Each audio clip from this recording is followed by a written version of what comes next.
Cancer. Those who are born between 22nd June and 22nd July go to be a Cancerian. Very emotional.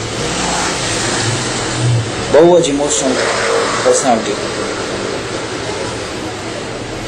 એ લોકોના emotions એટલા deep હોય છે કે પાણીની જેમ ઊંડા ડીપ હોય છે. બહુ ઇમોશનલ હોય છે. એ લોકો બહારથી એવા હોય કે તમને બહુ કડક લાગે. પોતાની આગળ પાછળ એક પરત બનાવીને રહે, એક સ્ટ્રોંગ પરત. તમને એમ લાગે કે આને ક્યાં બોલાવ્યા, વળી જેટલા બહારથી કડક હોય છે એટલા જ અંદરથી સોફ્ટ અને નરમ હોય છે. બહુ જ ઇમોશનલ હોય છે. એમના અમુક નેગેટિવ પોઈન્ટ્સ છે, એમના પોઝિટિવ પોઈન્ટ્સ છે. અને નેગેટિવ પોઈન્ટ્સમાં એવું છે કે એ લોકો મૂડી હોય છે. મૂડી એટલે એના રાશિના સ્વામી જે છે એ ચંદ્ર હોય છે. એટલે ચંદ્ર 15 દિવસ વધે અને 15 દિવસ ઘટે. એટલે એમના ઇમોશન્સ જે છે એ થોડીક વારમાં વધી જાય, થોડીક વારમાં ઘટી જાય, એવું બની શકે.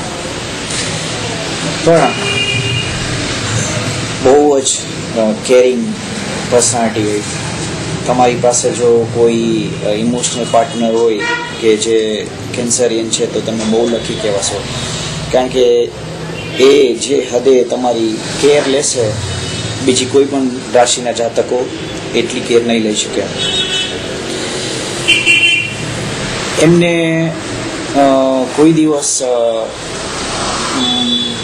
તોછડી ભાષાથી નહીં વાત કરતા, એમને પછાડી નહીં પાડતા. કારણ કે એ લોકો બહુ હર્ટ થાય, એ લોકો ડીપલી હર્ટ થાય અને તમને કંઈ પણ નહીં શકે કે એ લોકો કેટલા હર્ટ થાય છે. એટલે બને ત્યાં સુધી એમની સાથે સોફ્ટલી વાત કરવી. એ જ્યાં સુધી સારા છે ત્યાં સુધી સારા છે જ. અને જો એમને છંછેડો તો એમના જેવું ખરાબ કોઈ પણ નહીં થાય. પણ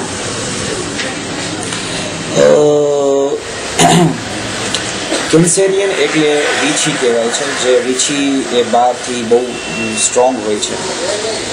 એટલે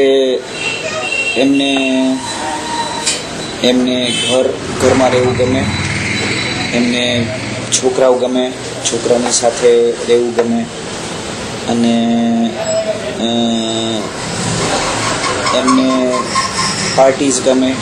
પણ વધારે પડતું એમને ઘરમાં રહેવું ગમે. એમને જૂની વસ્તુ શીખવી ગમે. જેમ કે મારા જ ફાધર છે કેન્સેરિયન, એટલે મને વધારે ખબર છે. એટલે એવું છે કે એ લોકો મતલબ ઓપોઝિશન કોઈ દિવસ બેર નહીં કરી શકે. તમે એમને કહો કે તું આમ છો, તું આમ છો, તમે એમના વાંક કાઢશો તો એ કોઈ દિવસ સહન નહીં કરી શકે. અને એક વાતનું ખાસ ધ્યાન રાખજો કે જે લોકો કર્ક રાશિના છે એમને કોઈ દિવસ સીધું ડાયરેક્ટલી કોઈ દિવસ નહીં કહેતા કે તારે આમ કરવું જોઈએ ને તારે તેમ કરવું જોઈએ ને. એ નહીં સહન કરીએ કે. અને જ્યાં સુધી મારો રિસર્ચ મેં જ્યાં સુધી કર્યું છે, કેન્સરિયન મતલબ જે લોકો કર્ક રાશિના જાતકો છે એને જ્યારે જન્મથી જ એ લોકોની સંભાળ લેવા માટે બન્યા હોય છે. તો એમની જેને કહેવાય કે હિંમત, એમની જે હિંમત છે એ જો એમનો પાવર્સ બતાય લોકોની સંભાળ લેવામાં, જેમ કે નર્સ છે, એ લોકો સારા નર્સ થઈ શકે છે, એ લોકો સારા ટીચર થઈ શકે છે. એટલે કર્ક રાશિવાળા જાતકો ને એવું કામ કરવું જોઈએ જેમાં લોકોની સેવા હોય, લોકો સર્વિસ સેક્ટરમાં સારો એવો પ્રોગ્રેસ કરી શકે. અને કર્ક રાશિવાળા જાતકો કલાકાર પણ હોઈ શકે છે. પણ એમને એક વાતનું ખાસ ધ્યાન રાખવું પડશે કે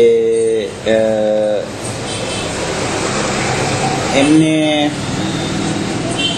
એમનો ભૂતકાળ ભૂલવો પડશે, કારણ કે એમને અંદરથી બીક હોય છે કે